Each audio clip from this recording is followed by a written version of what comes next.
Today, discuss about textile basic knowledge. তো প্রথমে আসি ডাইং এর আত্মা বলা হয় কাকে?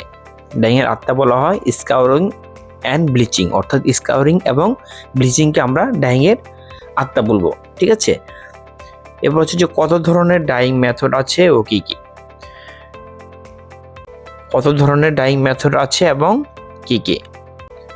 তো অ্যান্সার হচ্ছে stock dyeing, top dyeing, yarn dyeing, garments dyeing and rope dyeing.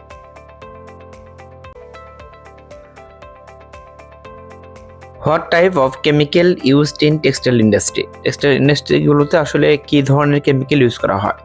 স্কাউরিং, detergent, bleaching, wetting agent, stabiliser, soda ash, লেবেলিং agent, fixing agent, softener, binder, pigment, salt and disperse die.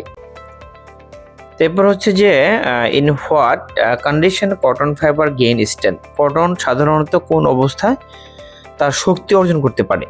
Answer হচ্ছে in weight state, অর্থাৎ ভেজা অবস্থায় সে cotton কি করতে পারে? আপনার শক্তি অর্জন করতে পারে। এবার হচ্ছে what is input and output of draw frame? ড্রফ্রেমের ইনপুট এবং আউটপুট কি? ড্রফ্রেমের ইনপুট এবং আউটপুট হচ্ছে আপনার স্লাইভার। ঠিক আছে, স্লাইভার।